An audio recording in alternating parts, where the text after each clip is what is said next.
The morning Elias Carter was laughed at by the woman who once promised to stand beside him forever. He was standing in a grocery store parking lot with 2 heavy bags cutting into his fingers, a tired little boy clinging to his leg, and only $11 left in his bank account. The sunlight was bright and warm, the kind of ordinary daytime light that makes heartbreak look almost crueler because the world refuses to darken for your pain. Cars rolled by. People pushed carts. Somewhere a child laughed. And right there, in the middle of an average morning, Elias felt his dignity crack when his ex-wife looked him up and down, smirked at his worn shoes and faded shirt, and reminded him with one sharp glance that in her eyes, he had become a man life had already defeated. Before we go further, if you believe in kindness, second chances, and the quiet strength of good fathers, please like, comment, share, and subscribe to Beyond Being Dad. Stories like this matter because real people carry pain like this every single day, and sometimes all they need is one reminder that their story is not over.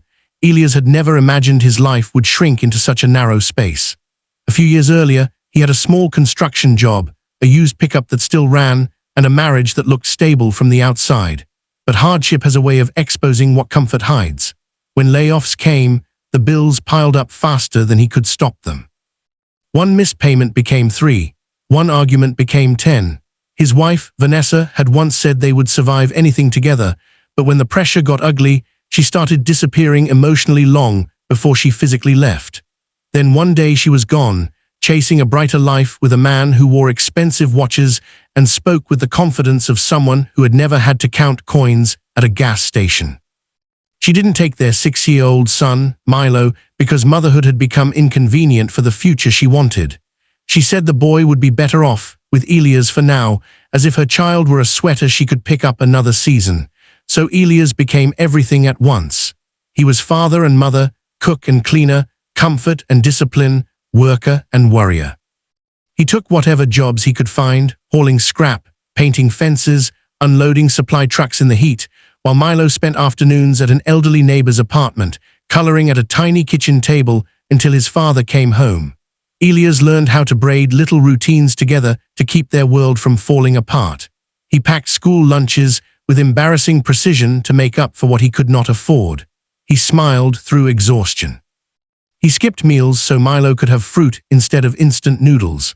At night, after his son was asleep, he sat by the window of their small rented duplex and wondered how failure had learned his name so well.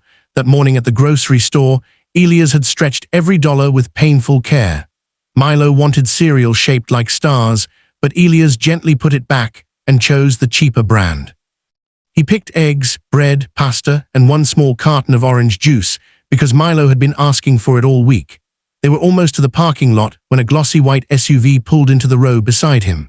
Vanessa stepped out wearing oversized sunglasses, polished heels, and the kind of effortless confidence that money borrows and calls beauty. Beside her was a sharply dressed man holding a phone and car keys, barely glancing at Elias as if he were part of the pavement. Vanessa noticed the grocery bags, the discount store logo, the patched knees of Milo's jeans, and the sweat-darkening Elias' collar. Her expression changed first to surprise, then to pity, then to something colder. She said enough with her face to reopen every wound he had spent months trying to stitch shut. The look on her face said she had been right to leave. The little laugh that escaped her said he was exactly where she expected him to be. Elias stood there frozen, one hand tightening around the grocery bag, the other resting on Milo's shoulder. Milo looked up at him with those wide, trusting eyes children have when they still believe their parents are stronger than the whole world. That was the part that hurt most, not the mockery, not the humiliation. It was the quiet terror that maybe his son would remember this day and believe it too.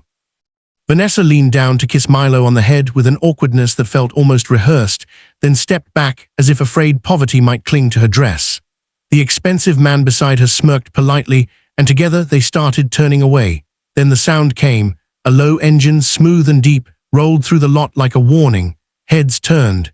Even Vanessa paused. A long black luxury car eased into the space directly in front of Elias. It was the kind of car that doesn't just arrive, it announces itself. The driver stepped out first, then hurried to open the rear door. From inside emerged an older man in a charcoal suit, silver-haired, composed, carrying none of the flashy arrogance that usually walks with wealth. He scanned the parking lot, and when his eyes landed on Elias, His whole face changed. What happened next made Elias forget how to breathe. The billionaire walked straight toward him.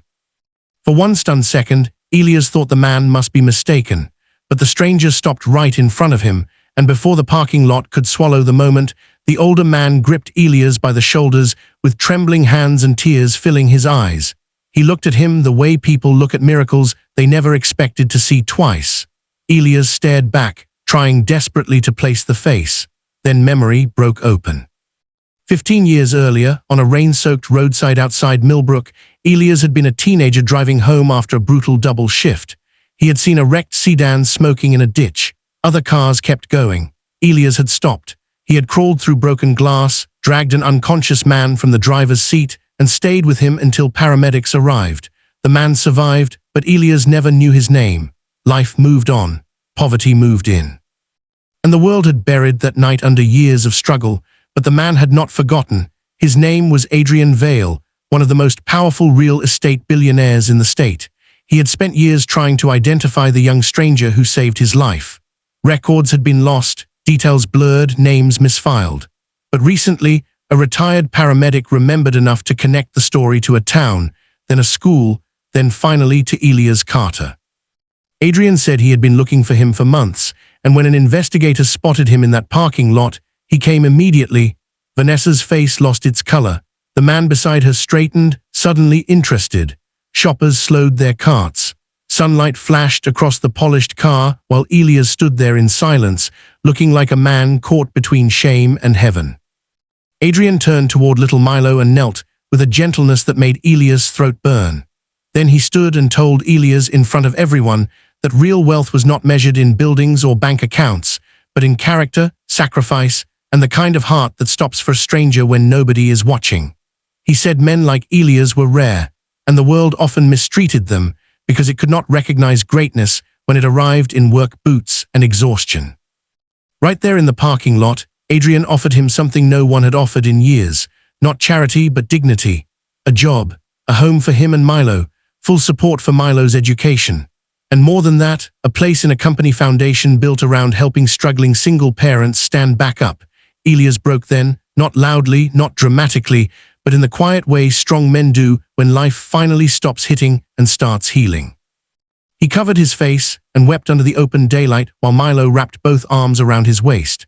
Vanessa stood speechless, her polished life suddenly looking very small beside the man she had mocked. But Elias did not gloat. Pain had taught him better. He simply lifted his son into his arms and held him close, as if every lonely night, every unpaid bill, every swallowed humiliation had led to this one moment where his child could finally see the truth. His father had never been weak. He had been carrying a mountain alone. Months later, Elias and Milo moved into a sunlit home with a small backyard where Milo planted tomatoes and watched butterflies in the afternoon. Elias began working with Adrian's foundation, helping other fathers who were one missed paycheck away from despair. He never forgot the parking lot, not because of the humiliation, but because it became the place where God, fate, or simple human goodness answered years of silent endurance in broad daylight. And maybe that is the lesson some people only learn too late. Never laugh at someone who is surviving a battle you cannot see. The strongest souls often look the most worn. If this story touched your heart even a little, please like, comment, share, and subscribe to Beyond Being Dad so more people can hear stories that remind us what real strength looks like. And before we end, comment, good fathers still matter if you believe sacrifice, love, and kindness are never wasted. Because somewhere out there, a tired parent may need that reminder today. Elias had once thought his life was a story of abandonment and loss, but in the end, it became something far greater, a story of love that stayed, character that endured, and a blessing that arrived exactly when hope seemed gone.